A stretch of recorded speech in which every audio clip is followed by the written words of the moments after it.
নাগরিক সংবাদে স্বাগত। আপনাদের সঙ্গে আছি আমি রায়হান রোহান। শুনছিলেন সংবাদ শিরোনাম, এবারে জানিয়ে দেব বিস্তারিত।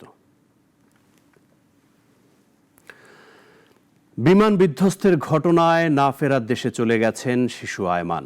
৩.৫ ঘন্টা পর চলে গেল মাকিন নামে আরেকজন। সবশেষ মৃত্যুর সংখ্যা দাঁড়ালো ৩৩-এ। এদিকে ৬ জনের অবস্থা এখনও সংকটাপন্ন বলছে বার্ন ইনস্টিটিউট। এমন ভয়াবহ ট্র্যাজেডির মাঝেও কারো কারো মনে জেগে আছে এক ফোঁটা আশার আলো। মাইলস্টোন স্কুল অ্যান্ড কলেজে বিমান বিধ্বস্তের ঘটনার পঞ্চম দিন। এখনো স্তব্ধ মাইলস্টোন প্রাঙ্গণ, আর হাসপাতালে মৃত্যুর মিছিল। বার্ন ইনস্টিটিউটের ফিমেল হাই ডিপেন্ডেন্সি ইউনিটে চিকিৎসাধীন ছিল মাইলস্টোনের ৪র্থ শ্রেণীর শিক্ষার্থী শিশু আয়মান। শরীরে ৪৫% দগ্ধ নিয়ে সকালে ওপারে পাড়ি জমিয়েছেন ১০ বছরের মেয়েটিও। এখন পর্যন্ত শুধু জাতীয় বার্ন থেকে মৃত্যু হয়েছে ১৪ জনের, আর বিমান বিধ্বস্তের ঘটনায় মোট মৃত্যুর সংখ্যা দাঁড়িয়েছে ৩৩-এ। স্বাস্থ্য অধিদপ্তর বলছে বিভিন্ন হাসপাতালে এখনও চিকিৎসাধীন আছে ৫২ জন। কিন্তু আমাদের অত্যন্ত দুঃখজনক যে ঘটনাটা ঘটেছে আমাদের বাচ্চাদের জন্য এবং আমাদের সবার জন্য এটা দুঃখজনক এবং বেদনাদায়ক। বিধায় আমরা চেষ্টা করছি সর্বতভাবে বৈদেশিক পরামর্শ সহ কেউ যেন অন্তত বলতে না পারে বা ডিসস্যাটিসফাইড না হয় যে চিকিৎসা বিষয়ে। নিহত ও আহতের সংখ্যায় তীব্র শোকের মাঝে জ্বলছে খানিকটা আলো। বার্ন ইনস্টিটিউট কর্তৃপক্ষ বলছে হাসপাতাল থেকে বাড়ি ফিরতে পারবে ১৫ জন আহত রোগী।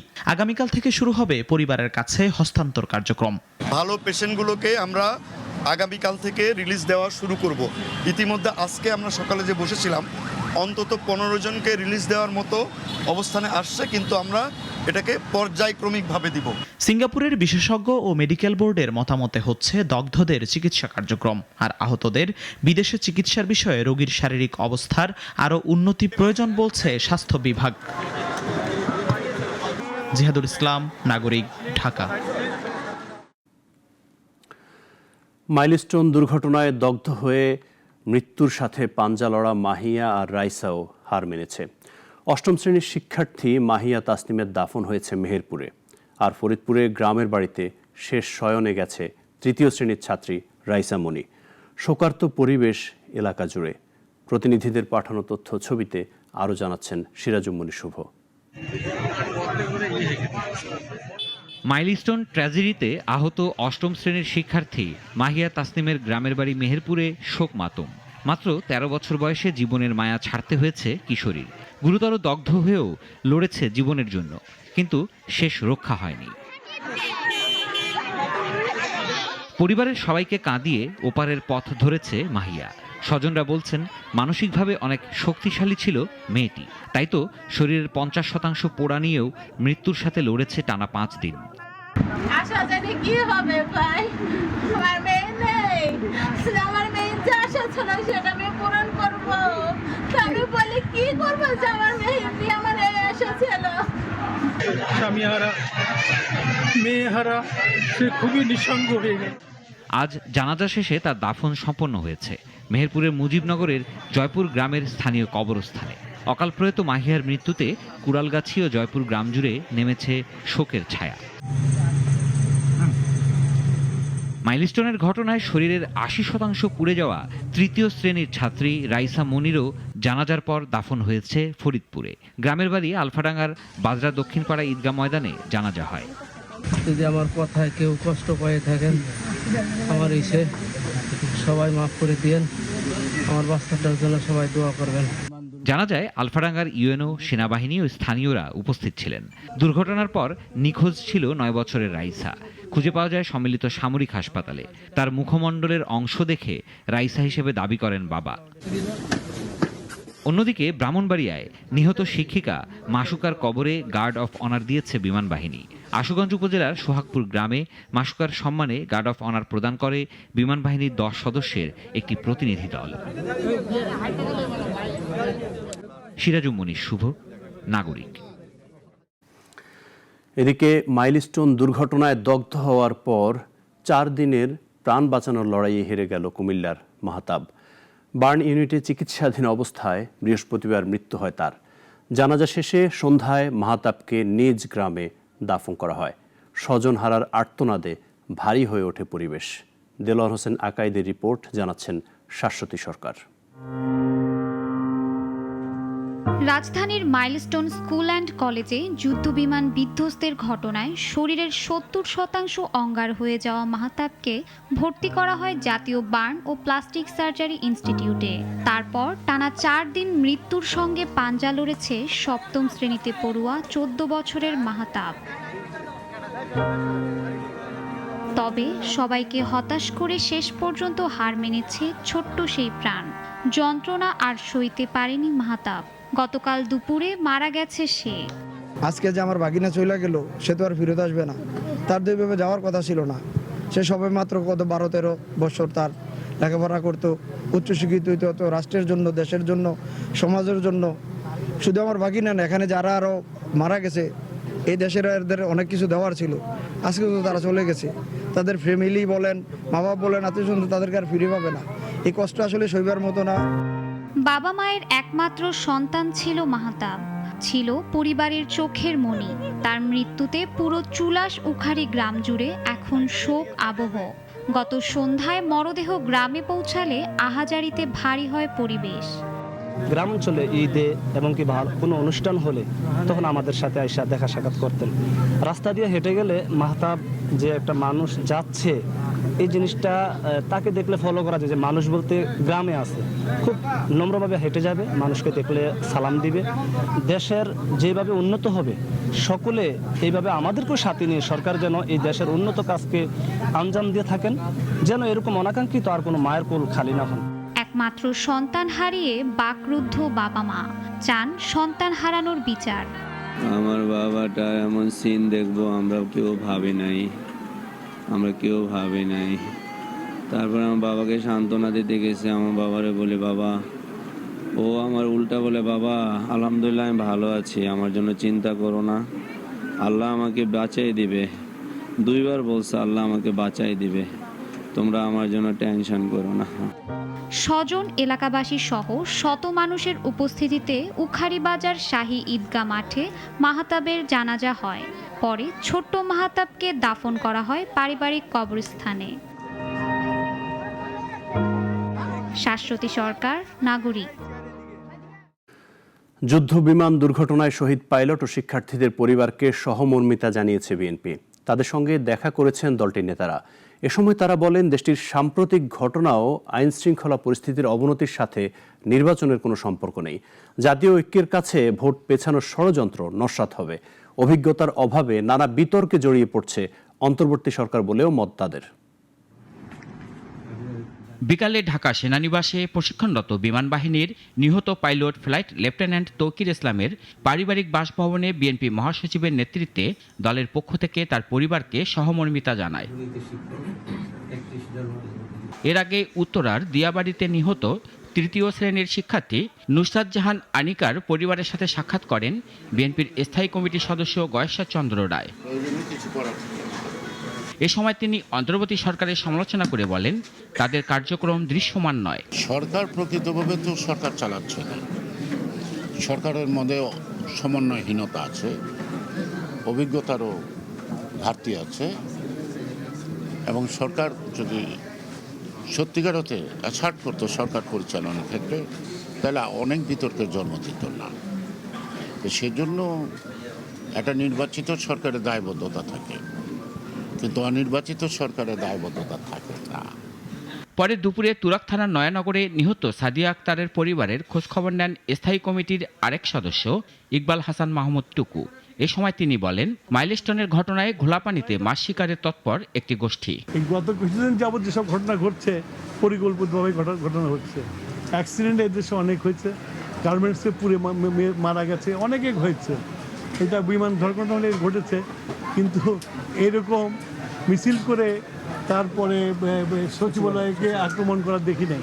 এবং তারপরে দেখলাম যে প্রতিটি শক্তি যারা চলে গেছে তাদের স্লোগান হয়েছে। তাতে বোঝা যায় যে কারা এক জিনিস করছে, এবং এই ঘোলাপানি যত ইলেকশন দেরি হবে তত ঘোলা পানিতে মাছ শিকার করা এদের জন্য সুবিধা হবে।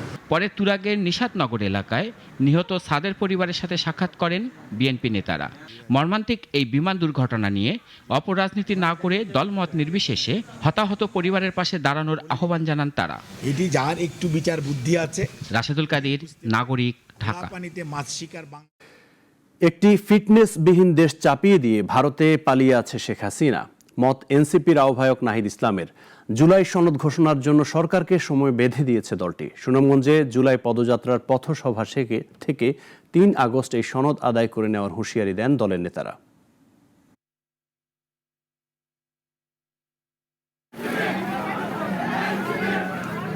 সকালে জুমার নামাজ শেষে শহরের কেন্দ্রীয় মসজিদ থেকে বের হয় জুলাই পদযাত্রা। শহরের বিভিন্ন সড়ক প্রদক্ষিণ শেষে আলফাত স্কোয়ারে গিয়ে শেষ হয় কর্মসূচি।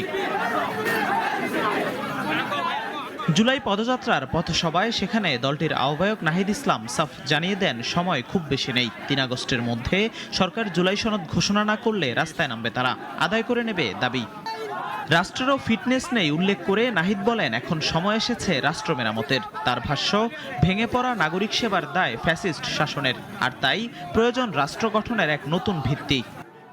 পথসভায় আরও বক্তব্য দেন এনসিপির সদস্য সচিব আক্তার হোসেন। বলেন, জনগণ মৌলিক অধিকার থেকে আজ বঞ্চিত। চিকিৎসা, শিক্ষা, বিচার সবখানে বৈষম্যের দেয়াল। পথসভায় সভাপতিত্ব করেন জেলা সমন্বয়ক দেওয়ান সাজাউর রাজা চৌধুরী, আর সঞ্চালনায় এনসিপির যুগ্ম আহ্বায়ক অনিক রায়। বক্তব্য দেন দলের জ্যেষ্ঠ নেতা সামান্তা শারমিন, হাসনাত আবদুল্লাহ, সার্জিস আলম সহ আরও অনেকে। পথসভা শেষে সিলেটের উদ্দেশ্যে রওনা করে জাতীয় নাগরিক পার্টির নেতারা। জিহাদুল ইসলাম, নাগরিক।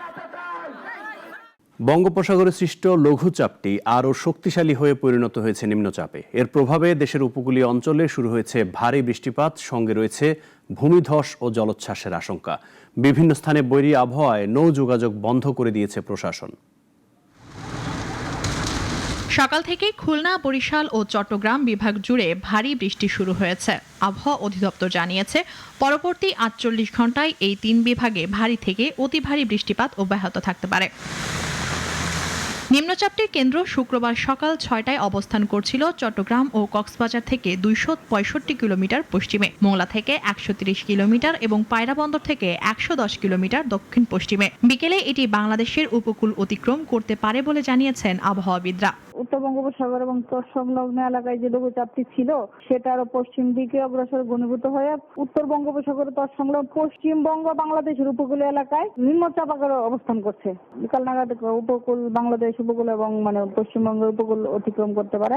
এর প্রভাবে মোটামুটি সারা দেশে বৃষ্টি হবে, তবে চট্টগ্রাম, খুলনা, বরিশাল এবং সিলেট বিভাগে অতি ভারী বৃষ্টির সম্ভাবনা রয়েছে। আর বঙ্গোপসাগরে 3 নম্বর সতর্কতা সংকেত দেওয়া হয়েছে। নিম্নচাপের কারণে উত্তর বঙ্গোপসাগর এখন উত্তাল। 4টি সমুদ্র বন্দর চট্টগ্রাম, কক্সবাজার, মোংলা ও পায়রাকে 3 নম্বর স্থানীয় সতর্ক সংকেত দেখিয়ে যেতে বলা হয়েছে। এছাড়া 10টি নদী বন্দরকে 1 নম্বর সংকেত দেখানোর নির্দেশ দেওয়া হয়েছে। অতি ভারী বৃষ্টিতে চট্টগ্রাম, রাঙামাটি, খাগড়াছড়ি, বান্দরবান ও কক্সবাজারে পাহাড় ধসের ঝুঁকি দেখা দিয়েছে। অন্যদিকে খুলনা, বরিশাল ও চট্টগ্রামের মহানগরগুলোতে অস্থায়ী জলাবদ্ধতার সম্ভাবনাও রয়েছে। নিম্নচাপ ও অমাবস্যার প্রভাবে উপকূলীয় 16টি জেলার নিচু চর ও দ্বীপে 1 থেকে 3 ফুট উচ্চতার বায়ুতাড়িত জলোচ্ছ্বাসের আশঙ্কা রয়েছে। এ কারণেই স্থানীয় প্রশাসনকে সতর্ক থাকতে বলা হয়েছে। সব ধরনের মাছ ধরার নৌকা ও ট্রলারকে দ্রুত নিরাপদ আশ্রয়ে চলে যাওয়ার নির্দেশনা দিয়েছে আবহাওয়া অধিদপ্তর। পরিস্থিতি পর্যবেক্ষণে রয়েছে আবহাওয়া বিভাগ ও সংশ্লিষ্ট সংস্থাগুলো। উপকূলীয় অঞ্চলে অবস্থানরতদের সতর্ক থাকতে বলা হয়েছে। মুনিয়া জ্যোতি, নাগরিক, ঢাকা। উত্তর বঙ্গোপসাগরে সৃষ্ট নিম্নচাপ ঘনীভূত হয়ে উপকূলীয় এলাকায় অবস্থান করছে। এর প্রভাবে পটুয়াখালীর কলাপাড়া, রাঙ্গাবালী ও গলাচিপায় দমকা হাওয়ার সঙ্গে চলছে থেমে থেমে বৃষ্টি।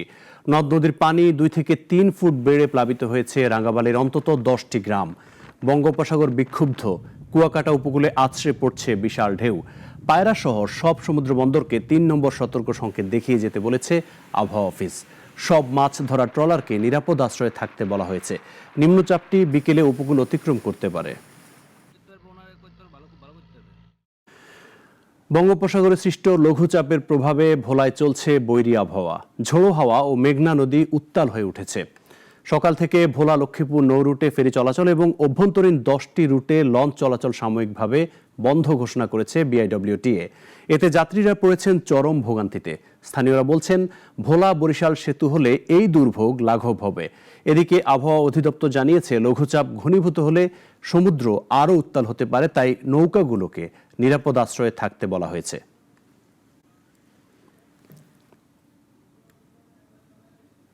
যাব চট্টগ্রাম, কিন্তু এই বৈরী আবহাওয়ার কারণে সমুদ্রের উত্তাল নদীর ঢেউয়ের কারণে আজকে আটকে পড়ছি, কোনো লঞ্চ নাই। ওইবারে যাইতাম চাইছি চট্টগ্রাম, যাইতাম পারি না, সব লঞ্চ ঘাট বন্ধ করে দিছে। চট্টগ্রাম যাব আমরা, ইলিশার ঘাটে আসিয়া দাঁড়ায় রয়েছি, বসে রয়েছি। এখন চট্টগ্রাম যাইতে পারি না, ফেরিও ছাড়ে না, লঞ্চও ছাড়ে না। আর কফি প্রেমীদের জন্য নতুন ঠিকানা বিনস অ্যান্ড অ্যারোমা কফি শপের 4র্থ শাখা উদ্বোধন হলো বসুন্ধরায়। 24 জুলাই বিজনেস পয়েন্টে ফিতা কেটে শাখার আনুষ্ঠানিক উদ্বোধন করেন যমুনা টেলিভিশনের সিইও ফাহিম আহমেদ। উপস্থিত ছিলেন প্রতিষ্ঠানের চেয়ারম্যান ডক্টর তারিকুল ইসলাম সহ পরিচালক ও মিডিয়া ব্যক্তিত্বরা। 2014 সালে উত্তরা থেকে যাত্রা শুরু করা ব্র্যান্ডটি ঢাকায় জনপ্রিয় কফি চেইনে রূপ নিয়েছে। নতুন শাখায় চালু হওয়া পাম্পকিন ল্যাটে ইতিমধ্যেই কফি প্রেমীদের মন কেড়েছে। বিনস অ্যান্ড অ্যারোমা জানায়, মানসম্পন্ন কফি ও সেবা নিয়ে তারা এগিয়ে যেতে চায় আরও বিস্তৃত পরিসরে।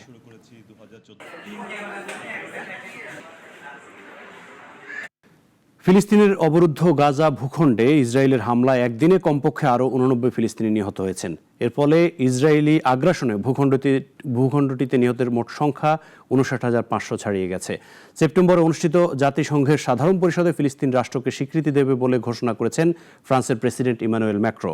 এই ঘোষণার কড়া সমালোচনা করেছেন যুক্তরাষ্ট্রের পররাষ্ট্রমন্ত্রী ও মার্কিন প্রেসিডেন্ট ডোনাল্ড ট্রাম্প।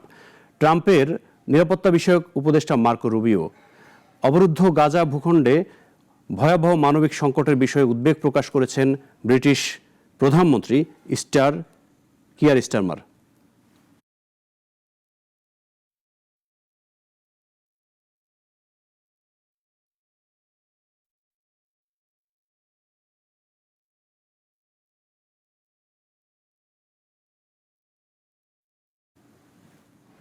বিশ্বের শীর্ষ ধনী ইলন মাস্কের প্রতিষ্ঠান স্টারলিংক ইন্টারনেট পরিষেবা বিশ্বব্যাপী বড় ধরনের বিভ্রাটের মুখে পড়েছে।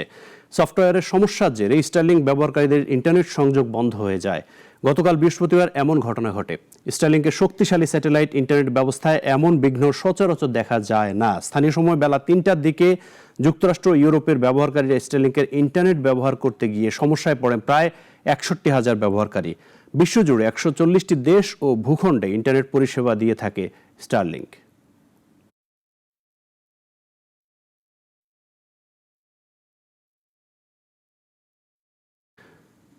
জানাবো দেশের বাইরের খবর, জানাবো খেলার খবর।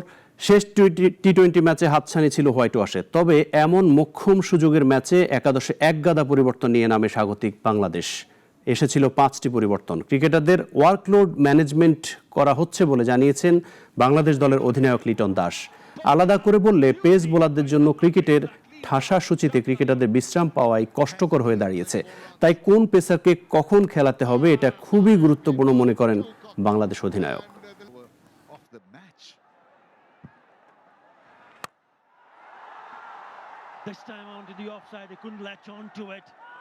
আমরা নতুন বলে খুবই ভালো বল করতেছি। আমাদের বোলিং ইউনিট, আমাদের ডেড বোলিংটা আরেকটু স্ট্রং করতে হবে, যেটা আমার ফিল এবং আমার মনে হয় এই যে আমাদের ফুল টিম থেকেও এই জিনিসটা আমরা বিলিভ করি। অবভিয়াসলি ব্যাটিং তো আছে, কারণ আপনি কন্টিনিউ যখন ব্যাটিং ভালো করতে থাকবেন, ভালো উইকেটে খেলতে থাকবেন, ভালো ব্যাটিং করবেন, বোলারদের ম্যাচ জেতানোর সুযোগটা বেশি থাকবে। সো আমরা যদি ওই জায়গাটা একটু, কারণ এক্সেপ্ট মুস্তাফিজ, আমরা সবাই জানি মুস্তাফিজ ডেড বোলিংয়ের জন্য কতটা বিধ্বংসী হতে পারে, বাট আরও যারা আছে তাদের এখনও সময়, যারা এখান থেকে ওয়ার্ল্ড কাপ আগ পর্যন্ত যদি আমাদের এই জিনিসটা ইমপ্রুভ করতে পারে, আমার মনে হয় আমাদের টিম আরও ডেভেলপ করবে। এখন এ পর্যন্তই। নাগরিকের খবর অন্য আয়োজন দেখতে চোখ রাখুন আমাদের ওয়েবসাইট, ইউটিউব ও ফেসবুকে। সবাইকে ধন্যবাদ।